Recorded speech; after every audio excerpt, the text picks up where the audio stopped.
मैंने रिकॉर्डिंग पे लगा दी है, तो हम वहीं से स्लाइड में शेयर करना लगा हूँ आप लोगों के साथ।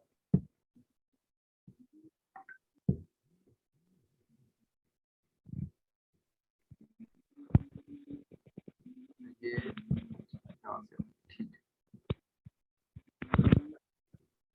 अब आप लोगों को नजर आ रही है स्लाइड? जी सर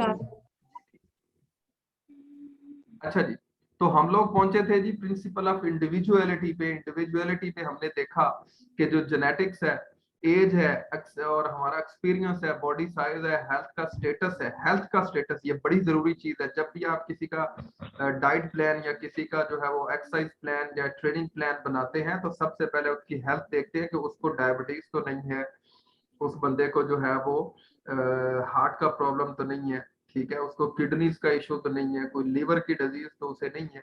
ये सारी चीजें पहले हम उसके टेस्टिंग करने के बाद, मेडिकल टेस्ट होने के बाद हम उसका ट्रेनिंग प्लान बनाएंगे और डाइट प्लान भी बनाएंगे, ठीक है। अगर किसी को डायबिटीज है, हमने उसका डाइट प्लान बना दिया जिसमें हम लोगों ने जो है वो कम्प्लेक्स जो है वो कार्बोहाइड्रेट और सिंपल कार्बोहाइड्रेट का ख्याल नहीं रखा, तो वो बेचारा तो बड़ा परेशान हो जाएगा, बल्कि उसकी डिजीज जो और बढ़ना शुरू हो जाएगी बजाय इसके कि वो रिकवर हो जाए। तो हम लोगों ने इन सारी चीजों का ख्याल रखना है। तो नेक्स्ट हमारा जो प्रिंसिपल है जी, वो है जी पीरियोडाइजेशन। पीरियोडाइजेशन जो है, इसको मैं थोड़ा सा जो है वो अभी इसको इतना डिटेल नहीं इसकी करवा रहा, लेकिन इंशाल्लाह डिटेल्ड इसका जो सेटअप है वो भी इंशाल्लाह आप लोगों के साथ शेयर करूंगा, ठीक है। तो पीरियोडाइजेशन जी, इसमें मैं आप लोगों को सिंपली एक चीज बता दूं, इसमें ऑफ सीजन होता है, इन सीजन होता है, प्री सीजन होता है, ठीक है। लेकिन हर पीरियोडाइजेशन जो होती है उसको हम लोग डिवाइड करते हैं 4 to 6 वीक। हम लोग के लिए एक प्लान बनाते हैं, और या एक प्लेयर को तैयार करने के लिए हम लोग 1 साल का प्लान बनाते हैं कि जी साल बाद हमारा कंपटीशन है, तो हम साल पूरा उसे ट्रेनिंग करवाएंगे, ठीक है। या हम लोग ओलंपिक्स के लिए तैयार करते हैं एक प्लेयर को कि 4 साल बाद मेरा जो एथलीट है इंशाल्लाह ओलंपिक्स के अंदर एक मेडल दिलवाएगा अपने मुल्क को, ठीक है। तो 3 किस्म के इसमें हम लोग बनाते हैं जी, पीरियोडाइजेशन करते हैं, जिसमें 4 to 6 वीक वाली होती है, 1 ईयर वाली होती है, या 4 ईयर वाली होती है, ठीक है। तो ये इनके नाम क्या है, ये सारी चीजें एक पूरी स्लाइड की नोट्स की शक्ल में आप लोगों को मिल जाएगी। ये बड़ी जरूरी चीज है। इसमें हम लोग जब पीरियोडाइजेशन करते हैं, फिर ऑफ सीजन, इन सीजन, प्री सीजन देखते हैं, किसमें इंटेंसिटी, किसमें जो है वो फ्रीक्वेंसी कितनी रखनी है, इन्हीं की बेस पे हम लोग चलते हैं। फिर हम लोग उसका जो है वो ट्रेनिंग प्लान बनाते हैं। फिर ट्रेनिंग प्लान के बाद हम लोग जो है वो डाइट प्लान भी साथ बनाते हैं, ठीक है। तो इंशाल्लाह जब हम न्यूट्रिशन भी पढ़ लेंगे, ये भी पढ़ लेंगे, ठीक है, अपनी ये ट्रैक एंड फील्ड और ट्रेनिंग की डिफरेंट टाइप्स आगे हम लोग पढ़ने वाले हैं, ठीक है। तो इंशाल्लाह एट द एंड हम इस काबिल हो जाएंगे कि हम छोटा मोटा ट्रेनिंग प्लान किसी का बना सकेंगे, ठीक है। छोटा मोटी हम उस किसी की पीरियोडाइजेशन कर सकेंगे, ठीक है। तो ये है जी पीरियोडाइजेशन, और ये किन असूलों पे बनती है मैंने बताया, उसमें इंटेंसिटी और फ्रीक्वेंसी एंड वॉल्यूम, ये 3 चीजें जो है, इंटेंसिटी, फ्रीक्वेंसी एंड वॉल्यूम, ये 3 चीजों का ख्याल रखा जाता है। और इसको अभी एक अलग पूरा टॉपिक है, ये हम डिस्कस करेंगे, ठीक है। नेक्स्ट हम लोग चलते हैं जी प्रिंसिपल ऑफ स्पेसिफिसिटी, ठीक है।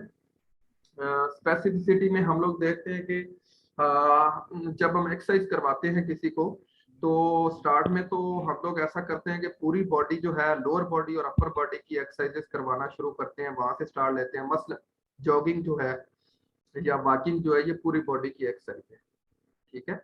और अगर आपने पुशअप्स लगानी है, तो इसमें भी तकरीबन पूरी ही बॉडी यूज होती है, ठीक है। अपर बॉडी ज्यादा यूज होती है, लेकिन पूरी बॉडी यूज होती है। तो स्टार्ट के बाद जब उसकी पूरी बॉडी एक दफा क्रैम्प पड़ते हैं, मसल्स टूटते हैं, फिर रिकवर हो जाती है आफ्टर अ वीक, तो फिर हम स्पेसिफिसिटी प्रिंसिपल यूज करते हैं। अब स्पेसिफिसिटी प्रिंसिपल कौन सा है कि कौन सा मसल किस दिन आपने ट्रेन करना है एक बंदे का।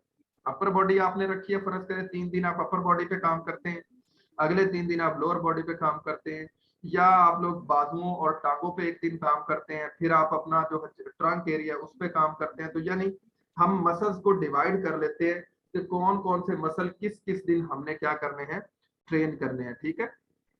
तो ये क्या है हमारा प्रिंसिपल ऑफ स्पेसिफिक डेज के अंदर कौन कौन सी रेसेस करनी चाहिए, और साथ फिर स्पेसिफिसिटी प्रिंसिपल के अंदर एक चीज और स्पेसिफिक हम करते हैं कि कौन से स्पोर्ट्समैन को कौन सी ट्रेनिंग करवानी है, इंटेंसिटी के साथ करवानी है।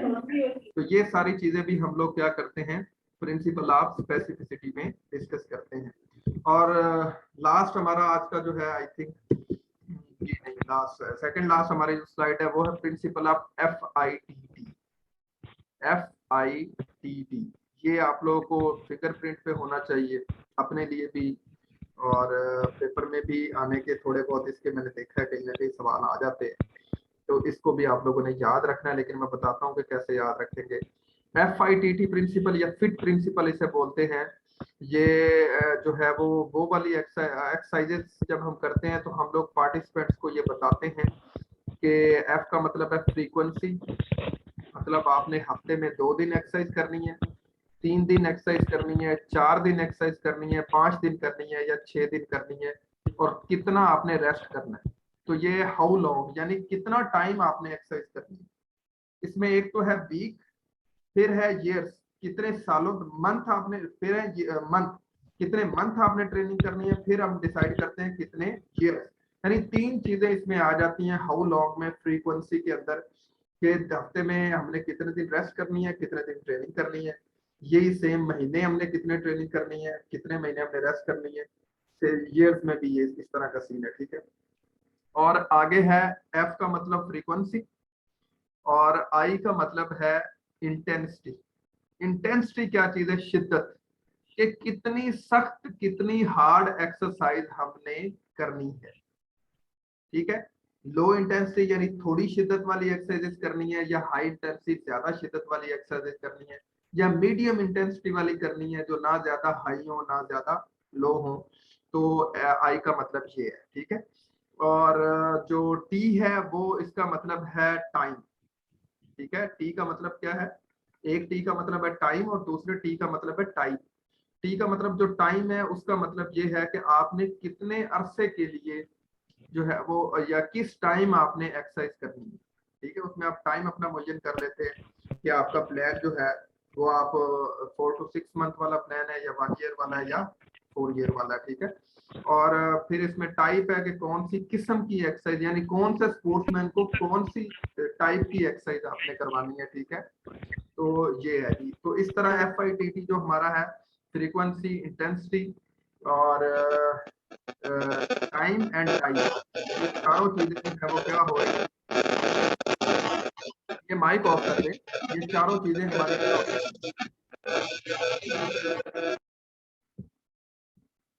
ये माइक ऑफ कर दें। अच्छा जी, ऑफ हो गया, ठीक है। तो ये चारों चीजें हम FITT जो है वो इसमें देखते हैं। नेक्स्ट हमारी जो लास्ट एक्सरसाइज है उसमें मैंने बताया है कि फिटनेस, यानी FITT का क्या मतलब है और स्पोर्ट्स का क्या मतलब है। जनरली जो है वो ये कोई अथेंटिक चीज नहीं है, लेकिन आमतौर पे इन्हीं चीजों के ऊपर चल के हम लोग क्या करते हैं, अपनी पूरी ट्रेनिंग या हमारी जो ट्रैक एंड फील्ड इवेंट्स के अंदर जो एथलीट है उसको फिट रखने के लिए हम लोग इन्हीं 2 चीजों पे चलते हैं, एक स्पोर्ट्स, एक FITT। FITT का मतलब अभी बताया, फ्रीक्वेंसी, इंटेंसिटी, टाइम और टाइप। और स्पोर्ट्स का मतलब है, स्पोर्ट्स में से S का मतलब है specificity and individual difference and needs, यानी कि आपने देखना है कि हर बंदा जो है वो, उसकी बॉडी मैकेनिज्म, उसकी बॉडी अनाटॉमी, उसकी बॉडी फिजियोलॉजी डिफरेंट है, ठीक है। तो उसको उस तरह ट्रीट करना है, और उसकी क्या जरूरियात है उनको भी ख्याल रखना है। और स्पोर्ट्स में जो P है उसका मतलब है प्रोग्रेसिव ओवरलोड, कि हमने आहिस्ता आहिस्ता हर बंदे पे लोड डालना है, अचानक ही उस पर ज्यादा लोड नहीं डाल देना। और वो जो है अडेप्टेशन ऑन है, कि आहिस्ता आहिस्ता हर बंदे की जो बॉडी है ना वो जल्दी उसका मैकेनिज्म, एनाटॉमी, फिजियोलॉजी डिफरेंट है। तो हर बंदे की जो एनाटॉमी फिजियोलॉजी है वो ये बताती है कि हर बंदा हर एक्सरसाइज को, एक बंदा है उसको मैंने 10 दिन एक्सरसाइज करवाई है वो बड़ा फिट हो गया, शाज बड़ा, एक बंदा है उसके 10 दिन में अभी तक क्रैम्पिंग ही खत्म नहीं हो रही, ठीक है। तो हर बंदे की जो अडेप्टेशन है वो अब बंदे की एनाटॉमी फिजियोलॉजी जो है उस पर डिपेंड करती है। रिवर्सिबिलिटी है, रिवर्सिबिलिटी आप लोग को अभी बताया गया, जब आप एक्सरसाइज छोड़ देते 4 to 6 वीक के अंदर आपकी जितनी गेन है, जितना आपने प्रोग्रेशन किया है, जितने आप फिट हैं, वो सारी वापस जीरो पे चली जाती है।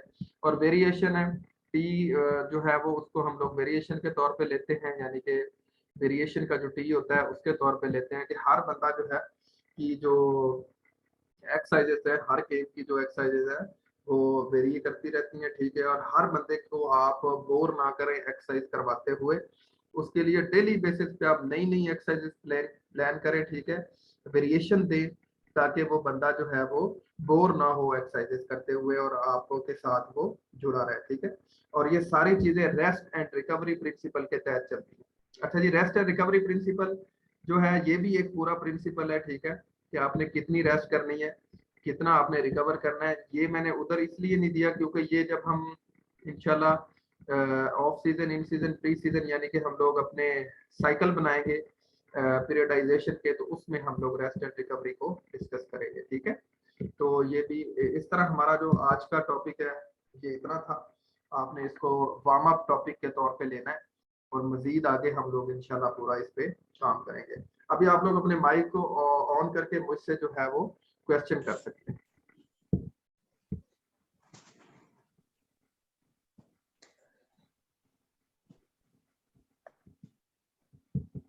एनी क्वेश्चन, कोई भी आपका सवाल है आप मुझसे खुले कर सकते हैं, कोई इशू नहीं है। किसी भी तरह का आपका क्वेश्चन है हमारे टॉपिक से रिलेटेड या हमारे पास टॉपिक से रिलेटेड भी आप लोग कर सकते हैं। कोई चीज आपको हर्डल पेश आ रही हो किसी तैयारी करते हुए, आप जारी बात है ये लेक्चर के बाद किसी बुक की हेल्प भी लेते होंगे, तो वहां पे कोई हर्डल आप लोग को आ रही है, कोई इशू आ रहा है, तो वो भी आप पूछ सकते हैं अभी में से। अस्सलाम वालेकुम सर। वालेकुम सलाम बेटा। सर ये जो नंबर 5 वाला आपने बताया ना, पीरियडाइजेशन वाला, ये थोड़ा सा ये करवा दें दोबारा से। ये मैंने पूरा, अभी इस पे एक लेक्चर है हमारा ना, तो अभी वैसे मैं आप जी लोग जी को थोड़ा सा बता, इस पे पूरा हमारा एक लेक्चर होना है, ये अभी खत्म नहीं हुआ। जी ये पूरी ना एक समझ ले हमारा हाफ लेक्चर जो है 20-25 मिनट इसने खाने हैं पीरियडाइजेशन में, ठीक है। और इसमें से क्वेश्चन भी बनते हैं, और क्वेश्चन जी बनते किस तरह हैं, हर पेपर में क्वेश्चन आते हैं, फ्रीक्वेंसी, इंटेंसिटी एंड वॉल्यूम वो पीरियडाइजेशन के अंदर होता है कि किस सीजन में हमने, इन सीजन में इंटेंसिटी कितनी रखनी है, वॉल्यूम कितना रखना है और फ्रीक्वेंसी कितनी रखनी है, ठीक है। तो ये सवाल जो है वो आते हैं और इस पे इसीलिए मैंने इसको एक अलग टॉपिक के तौर पे इंशाल्लाह आप लोगों को समझाऊंगा, उसमें मजीद समझ आ जाएगी। सर ये बता दें कि मतलब अगर हम मतलब बुक्स का बता देना कि जैसे कुछ लोग होते हैं वो कुछ स्पेसिफिक बुक से तैयारी करते हैं तो माशाल्लाह वो क्लियर भी कर जाते हैं, तो अगर जिस तरह से बता रहे कितनी ज्यादा बुक्स, तो इतनी ज्यादा बुक्स तो नहीं ना हम कवर कर सकते। अच्छा, मैं अब बड़ी मजे की आप लोगों को एक चीज बताता हूँ, आप लोग हैरान होंगे, ठीक है। आप लोग हैरान होंगे कि मैंने अपनी मैं बात बता रहा हूँ, ठीक है। मैंने यकीन करे किसी बुक को आज तक पढ़ा ही कोई नहीं मुकम्मल, कुछ 4 सफ़े पढ़े, 5 पढ़े, ठीक है, और बस।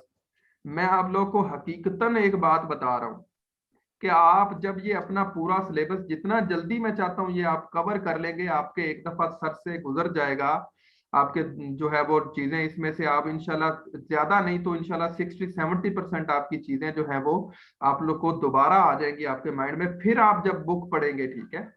आप वैसे इजाजत है आप लोग को, आप साथ साथ पढ़ते जाए, जो टॉपिक मैं करा रहा हूँ आप लोग को जो बुक बताई है यार, जितनी भी बुक्स हैं उन सब में ये टॉपिक दिए गए हैं, ठीक है। तो आप लोग वहां से अपने क्लियर करते जाएं, देखिएगा कि जब आप सिलेबस अपना पढ़ते हैं, सिलेबस के साथ टच रहते हैं, ठीक है, तो आपका कोई टेस्ट नहीं रहता। असल में हमारी जो वीकनेस है वो, हम सिलेबस जब हमें पढ़ाया जाता है तो हम तब सही सिलेबस अपना नहीं पढ़ते, और अच्छा तब हम सही पढ़ भी लेते हैं, लेकिन उसके बाद हम उस सिलेबस को छोड़ देते हैं, उसको बुक्स को साइड पे रख देते हैं या अपनी स्टडी में जो है ना वो रेस्ट डाल देते हैं, ठीक है। जिस वजह से जब टेस्ट आते हैं हम फिर सिलेबस को, वो वहीं पड़ा हुआ है बेचारा, और हम वापस बुक्स की तरफ आते हैं। बुक्स में कई चीजें तो हमारे सिलेबस से भी आगे की दी होती हैं, ये जो जितनी भी प्रिपरेटरी बुक्स है, और कई चीजें जो है वो बिल्कुल ही मठ ही दी होती हैं, ठीक है।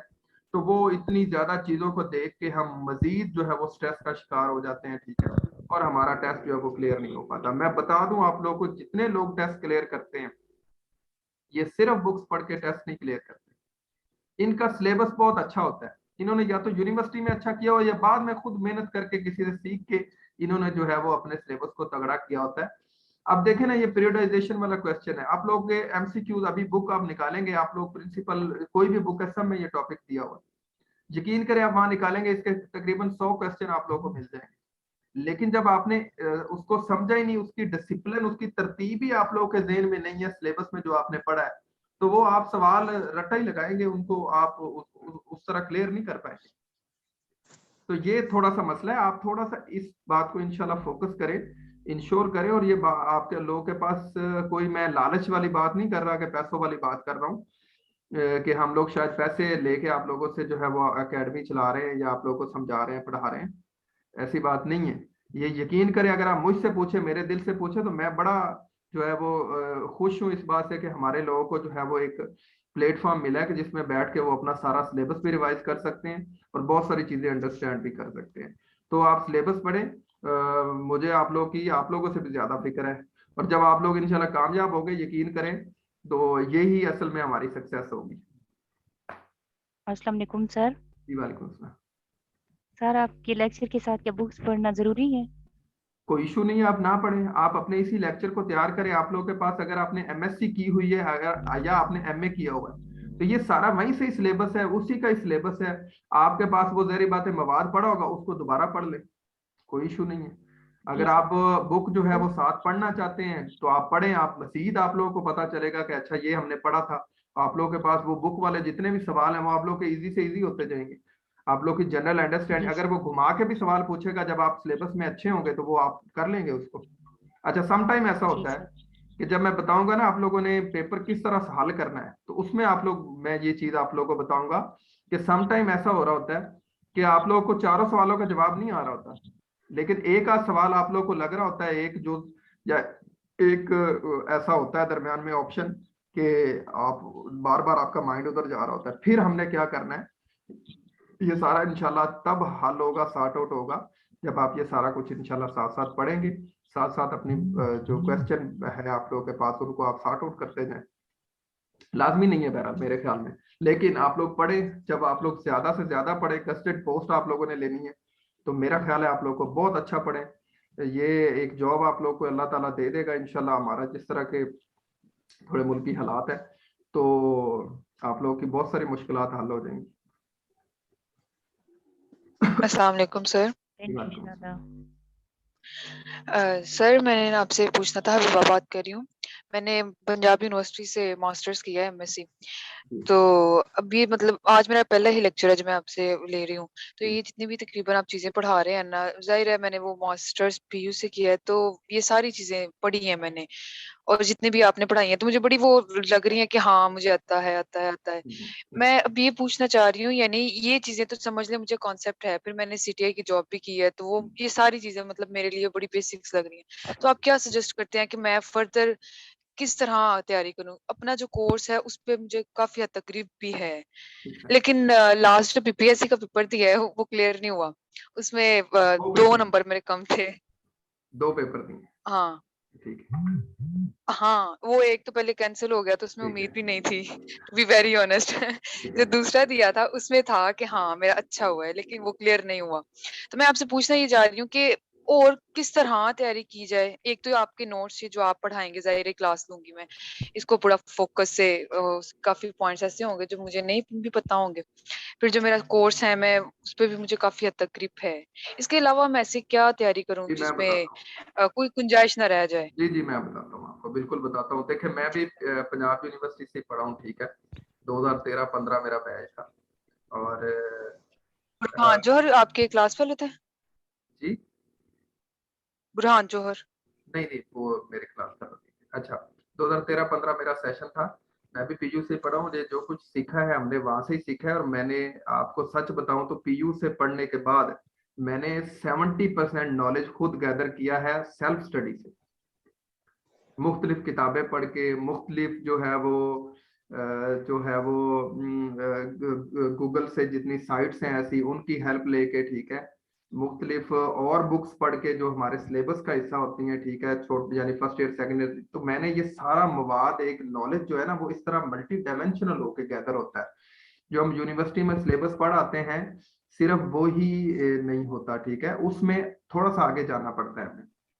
तो मैं आपको यही रिकमेंड करूंगा कि आप एक तो सिलेबस से दोबारा गुजरे, ठीक है।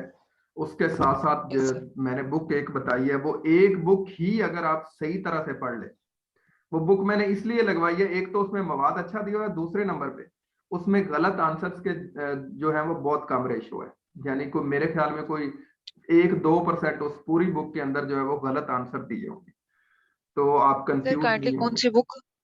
जी वो मैं बता चुका हूँ, ये नवाज भट्टी है एक राइटर, उनकी बुक है, या हक नवाज भट्टी है, नवाज भट्टी इस तरह के नाम से है, तो वो आप बुक जो है वो ओके। प्रिपेयर करें। सब सारी बुक्स ना करें, मैं आपको लिख के बता रहा हूँ, ये सारी मिथ है कि फलां बुक से सवाल आ गया जी, फलां बुक से आ गया, किसी बुक से सवाल नहीं आता। ये जितने सवाल आते हैं यही हमारा सिलेबस है, यही पीपीएससी के पास बुक जो है वो क्वेश्चन बैंक पड़ा है, उसी में को वो मॉडिफाई करके आगे पीछे करके हमें सवाल दे देते हैं। ये सारी मिथ है, यकीन करें ये सारी मिथ है।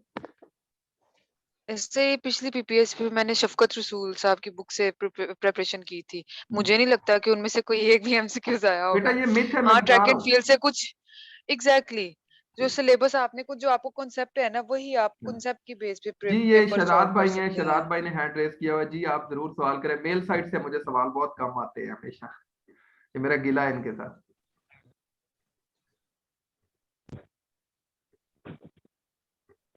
जी जी क्वेश्चन करें, हैंड रेस किया हुआ है, क्वेश्चन करें।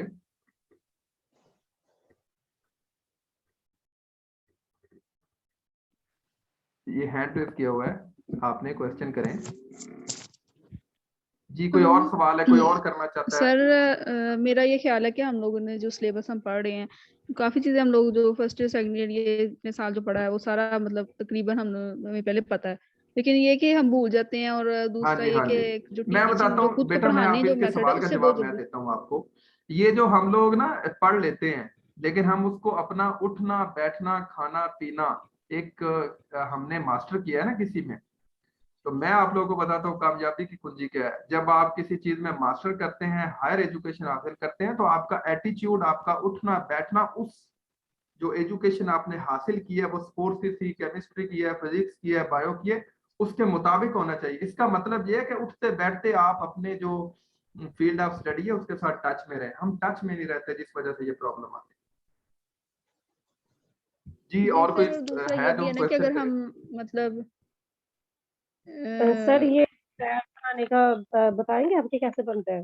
जी अच्छा ये बड़ा अहम सवाल है, ट्रैक बनाना। मैं अपनी तरफ से पूरी कोशिश करूंगा कि ट्रैक जी किस सर, तरह मैंने बनता ना है। जब मैं कॉलेज लाइफ में थी तब मैंने अपनी वो टीचर से भी पूछा था, उन्होंने मुझे समझाया भी था, लेकिन वो सर के ऊपर से गुजर गया। जी बेटा मैं बताता हूँ आपको, हकीकत बताता हूँ कि अगर मैं आप लोगों को यहाँ पे स्लाइड्स में या इधर लिख के या किसी व्हाइट बोर्ड, पीछे मैं व्हाइट बोर्ड अपने लगा लूँ ना, वहां पे भी समझा दूं, यकीन करेंगे आप लोगों को जब उधर जमीन पे लगाना पड़ेगा तो आप लोगों को कोई पता नहीं चलना ये क्या चीज है, ठीक है। इसको जमीन पे लगाने से ही समझ आएगी। और मैंने बगैर टीचर के किसी से नहीं समझा, सिर्फ ये कि फोन पे एक दो टीचरों से, यानी जो मेरे सीनियर्स हैं, उनसे हेल्प लेके मैंने 8-10 स्टूडेंट्स और कुछ अपने कॉलेज के दर्जा चहारम के मुलाजमीन को लगा के एक पूरा दिन लगाया। मुझे याद है मैं सुबह 9 बजे शुरू हुआ, शाम 6 बजे मैं कॉलेज से निकला था ट्रैक लगा के। 2-3 दफा गलत हुआ, फिर सही हुआ, फिर सही, और फिर ठीक हो गया, और फिर आज 4 साल हो गए, मैं हर साल लगाता हूँ, कोई मसला नहीं होता। ये असल में हमें जब सर हम आपने नहीं एमए कर रहे सही होते हैं ना। दुनिया से हो। जी बोले। अस्सलाम सर वालेकुम आपने नहीं जी एक बंदा बोले। अस्सलाम वालेकुम सर। जी वालेकुम अस्सलाम बेटा। सर मैं आपसे पूछ रही थी कि मैंने जो अपना मास्टर किया वो उर्दू मीडियम में किया, ठीक है ठीक है, और किया भी यहाँ पे एक प्राइवेट कॉलेज था स्पीकर। ठीक है, कोई इशू तो नहीं। सर मुझे फिर ये जो इंग्लिश में पढ़ने में थोड़ा सा मुश्किल होता है सर, जी जी बिल्कुल तो ठीक है। मैं इसी हिसाब से आपसे पूछ रही थी। आपका पढ़ाने का तरीका बहुत अच्छा, वो मुझे हिसाब से बहुत अच्छे तरीके से समझ आ रही है, इंग्लिश में भी बहुत अच्छे से समझ आ रही है, वो लेकिन जब बेटा वो आपने पेपर दिया तो मैं बोलता कंफ्यूज हो गई थी। नहीं नहीं कोई मसला नहीं है। ऐसा है ना कि जब आप एक मीडियम से दूसरे मीडियम में जाते हैं ना, आप उर्दू से इंग्लिश में आप आएंगे तो वो थोड़ा सा इशू होता है बंदे को, ठीक है। तो मुझे पता है, क्योंकि मुझे ना अल्लाह ताला ने एक दफा ऐसा मौका दिया कि मैं 1 साल मैंने एमए उर्दू भी पढ़ाया, सॉरी एमए फिजिकल एजुकेशन भी पढ़ाया, और एमएससी स्पोर्ट्स साइंस भी पढ़ाई हुई है प्रैक्टिकली, यानी फिजिकल क्लासेस ली हुई। तो मुझे इसका बड़ा एक्सपीरियंस है। तो थोड़ा सा इन बच्चों को मसला होता है। लेकिन मैं हमेशा एक बात कहता हूँ, बेटा जब भी आपको अल्लाह ने मौका दिया है, आप कोशिश करें चीजें सीखने की। 1 2 3 4 आप 10 20 दफा नाकाम होगी और फिर ऐसा ऐसा वो चीजें आपके फिंगरप्रिंट्स पे आना शुरू हो जाएगी। तो आप इसको प्यार करें इंशाल्लाह। ये देखिएगा, ये कंफ्यूजन आपकी सवाल हल करने वाली ये खत्म हो जाएगी इंशाल्लाह। सर ऐसा नहीं हो सकता कि एनाटॉमी की आप दोबारा एक बार हमसे पेपर दोबारा जी, एनाटॉमी में टर्म्स है, टर्मिनोलॉजी थोड़ी सी मुश्किल है। इसको थोड़ा सा जब हम पढ़ रहे थे ना ये एनाटॉमी को, यकीन करें हमें भी ये मुश्किल चीजें लगी, लेकिन फिर इनको दिमाग खपाया, याद किया, कुछ चीजों को रटा लगाया, फिर ठीक है, फिर जाके ये आंखों पे आ गई। तो इंशाल्लाह ये आ जाएंगी। थोड़ा सा टाइम ज़ाहिर बात है आपको इसके लिए, अब कम से कम आप वक़्फ़ करना पड़ेगा। अब तो आप वैसे भी पैसे दे के पढ़ रहे हैं आप लोग, तो आप थोड़ी सी कोशिश करें, इंशाल्लाह हो जाएगा। सर ये जो आपने पढ़ाया है इसका टेस्ट कब होगा? ये जो आज पढ़ाया है जी सर। बेटा, इसका at the end of week test होना है। जो पूरे हफ्ते में मैंने स्पोर्ट्स मैनेजमेंट, अभी एक लेक्चर हमारा रहता है, और ये ट्रैक एंड फील्ड अभी हमारे 2-3 लेक्चर इसके होने हैं। और मेरे ख्याल में मैंने शायद एक और टॉपिक भी अंदर ऐड किया हुआ है इस वीक में। तो ये जब हमारा खत्म हो जाएगा ये वीक, तो वीक के एंड पे इंशाल्लाह हो सकता है मंडे को ही टेस्ट दोबारा हो, ये भी हो सकता है। ये वीक हम पढ़े सर और लेकिन मंडे को ही दोबारा आप लोगों से टेस्ट लिया जाए। ये सारे का सर टेस्ट जिस दिन इंशाल्लाह टेस्ट सर जिस दिन टेस्ट हुआ करे ना आप सुबह बता दिया करें अच्छा। मैसेज नहीं करके। मैं वो देखे पहला वीक था ना, बहुत सारी चीजें मैं भी सीख रहा हूँ ये ऑनलाइन में ना। तो पहला टेस्ट था, इसीलिए बहुत सारी चीजें जो गुडमुड हुई हैं। तो मैं इंशाल्लाह हफ्ते को या जुमे को ही आप लोगों को बता दूंगा कि आपका टेस्ट किस दिन होगा। जी आपको सर। पूरा सर मौका मेरा मिलेगा अभी तैयारी दूसरा करने। दिन है। सर मेरा अभी दूसरा दिन है तो मैंने कोई टेस्ट नहीं दिया अभी तक। अच्छा, तो कोई बात नहीं, कोई बात मतलब नहीं, मैं अल्लाह खैर करेगा। जितना मैंने पढ़ाया पहले वीक, मेरे यूट्यूब पे लेक्चर पड़े हुए हैं, मेरे नोट्स हैं, वो मैं आज मिर्जा साहब को सेंड कर दूंगा। आज मुझे टाइम नहीं मिला, सारा दिन मैं बिजी था, तो वो आप मिर्जा साहब से जो है वो ले ले, या मैं आप लोगों को सेंड कर दूंगा, कोई इशू नहीं। जी सर मैंने आपके नंबर पे भी किया था मैसेज तो बेटा आप वो मुझे असल में भेज आज सारा दीजिएगा। दिन मैं बिजी था, और नंबर पे ना अब इन दिनों में खास तौर पे जब से ये ऑनलाइन स्टार्ट हुआ है, हर कोई ना कोई मैसेज कर रहा होता है। तो बहुत सम टाइम जो है ना नेट मेरे पास नहीं होता, व्हाट्सएप पे कोई कर रहा होता है, सम टाइम नेट होता है तो मैं रिस्पॉन्ड नहीं कर पाता, इस वजह से हो जाता है। मगर ना मैं, ऐसा नहीं है कि मैं किसी का डिलिबरेटली जानबूझ के किसी को जो है वो ना करूं, किसी जी का सर रिप्लाई। मुझे लेक्चर सारे सर भेज दीजिएगा जो पढ़ाए हैं जी जी, आपने आपको मैसेज। मिल जाएंगे, आप इंशाल्लाह मिल जाएंगे आप। जी सर।